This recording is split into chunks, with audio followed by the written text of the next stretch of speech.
वर्षा, rainfall. जैसा कि बताया जा चुका है कि जलवायु के मोटे तौर पर दो अवयव हैं, वायु और जल, अर्थात पवन और वर्षा। इस अध्याय में हम वर्षा का अध्ययन करेंगे। सबसे पहले प्रश्न उठता है कि वर्षा कैसे होती है। वर्षा को हम 4 चरणों वाष्पीकरण, आर्द्रता, संघनन तथा वर्षण के माध्यम से समझेंगे।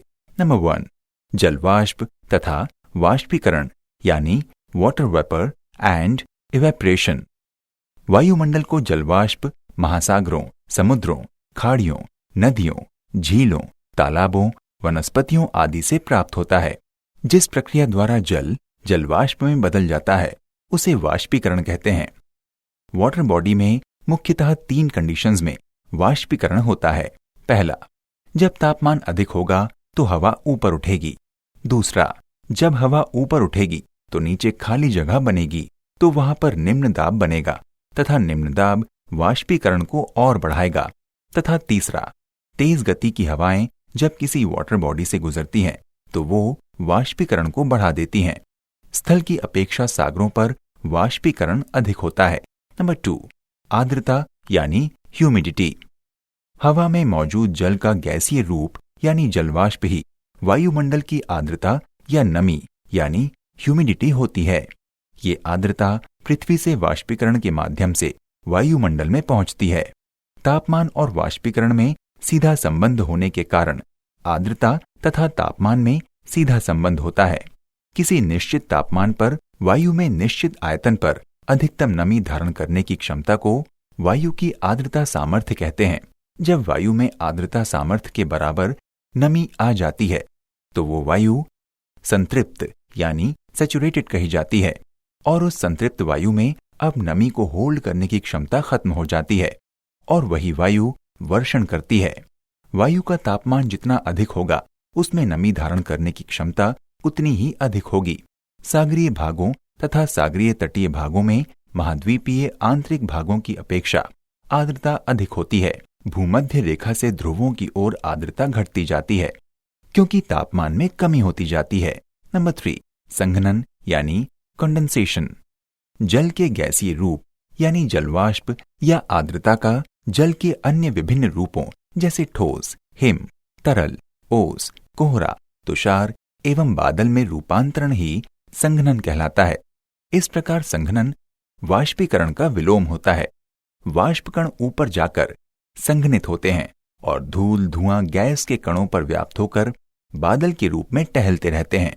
बादलों की भी संघनन क्रिया यानी कंडेंसेशन प्रोसेस जारी रहती है, जिससे अंततः बादलों में संतृप्तावस्था यानी सैचुरेटेड स्टेट आ जाती है और ऊपर गए वाष्पकण छोटी छोटी जल बूंदों के रूप में नीचे गिरने लगते हैं, जिसे वर्षा या वृष्टिपात कहते हैं। नंबर 4, वर्षण यानी प्रिसिपिटेशन। वाष्पकण ऊपर जाकर संघनित होते हैं और धूल, धुआं, गैस के कणों पर व्याप्त होकर बादल के रूप में टहलते रहते हैं।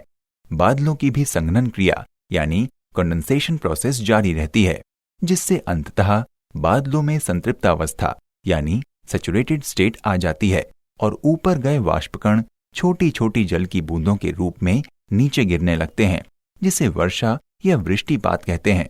किसी भी एयर पैकेट से 2 तरीके से वर्षा कराई जा सकती है। पहला ये कि उस एयर पैकेट में तब तक नमी जोड़ते जाएं जब तक उस एयर पैकेट की नमी होल्ड करने की क्षमता खत्म ना हो जाए। जैसे ही नमी होल्ड करने की क्षमता खत्म होगी वो एयर पैकेट वर्षा दे देगी। तथा दूसरा ये कि उस एयर पैकेट में नमी उतना ही रहने दें, लेकिन उस एयर पैकेट की नमी होल्डिंग क्षमता इतना कम कर दें कि उतनी नमी को ही वो एयर पैकेट होल्ड न कर पाए। इसके लिए उस एयर पैकेट का तापमान कम करना पड़ेगा, क्योंकि गर्म हवा ज्यादा नमी होल्ड कर सकती है तथा ठंडी हवा कम नमी होल्ड कर पाती है। अतः यदि एयर और ऊपर जाएगी तो उसका तापमान कम हो जाएगा, जिससे उसकी नमी होल्ड करने की क्षमता कम हो जाएगी और वो एयर वर्षा दे देगी। किंतु ध्यातव्य है कि वर्षा के लिए कुछ शर्तें होती हैं, अर्थात नंबर 1, वर्षा के लिए वायु का औसांक बिंदु यानी ड्यू पॉइंट तक शीतल होना अनिवार्य होता है। नंबर 2, बादलों का संतृप्त होना आवश्यक होता है। नंबर 3, वर्षा केवल कपासी मेघों से ही होती है। शेष दोनों मेघों अर्थात स्तरी और पक्षाभ मेघों से नहीं होती है। बादलों के कई उपविभाजन किए गए हैं। उनमें सर्वाधिक वर्षा वर्षा स्तरीय मेघों से होती है। ये गहरे भूरे या काले रंग के बादल होते हैं और बहुत कम ऊंचाई पर पाए जाते हैं। इनकी अधिकतम ऊंचाई 2500 मीटर होती है। इनसे सघन अंधकार हो जाता है। ये ही बादल वास्तविक वर्षा करते हैं। घनघोर वर्षा करने वाले ये बादल गर्जना नहीं करते हैं। यद्यपि वर्षा कपासी बादल भी वर्षा करते हैं, किंतु अपेक्षाकृत कम वर्षा करते हैं। यही बादल गर्जना करते हैं। पक्षाभ स्तरीय बादल अधिक ऊंचाई पर यानी 6000 से 20,000 मीटर पर होते हैं। ये प्रायः श्वेत वर्ण के होते हैं, जो आकाश में एक पतली दूधिया रंग की चादर के समान फैले रहते हैं। जब ये बादल बनते हैं तो सूर्य एवं चंद्रमा के चारों ओर आभा मंडल बन जाता है, जो निकट भविष्य में चक्रवात आगमन की सूचना देते हैं। कभी कभी वर्षा के जल में मिलकर सल्फ्यूरिक एसिड H2SO4 नीचे गिरने लगती है, जिसे अम्लीय वर्षा यानी एसिड रेन कहते हैं।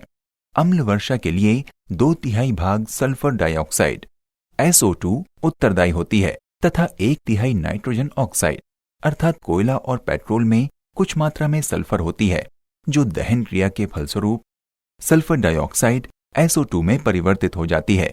कल कारखानों की चिमनियों से निकली ये सल्फर डाइऑक्साइड SO2 ऊपर जाकर जल से क्रिया कर सल्फ्यूरिक एसिड H2SO4 में परिवर्तित हो जाती है और जब ये वर्षा के जल में मिलकर पृथ्वी पर आता है तो इसे ही अम्ल वर्षा यानी एसिड रेन कहते हैं। ये अम्ल वर्षा ईंट, सीमेंट, संगमरमर, इस्पात एवं सूक्ष्म जीवों को क्षति पहुंचाती है। पेट्रोलियम रिफाइनरीज एवं विद्युत ग्रहों से निकलने वाली गैसों में उपस्थित नाइट्रोजन भी अम्ल वर्षा में भूमिका निभाती है। विश्व में सर्वाधिक अम्लीय वर्षा स्वीडन एवं नॉर्वे में होती है।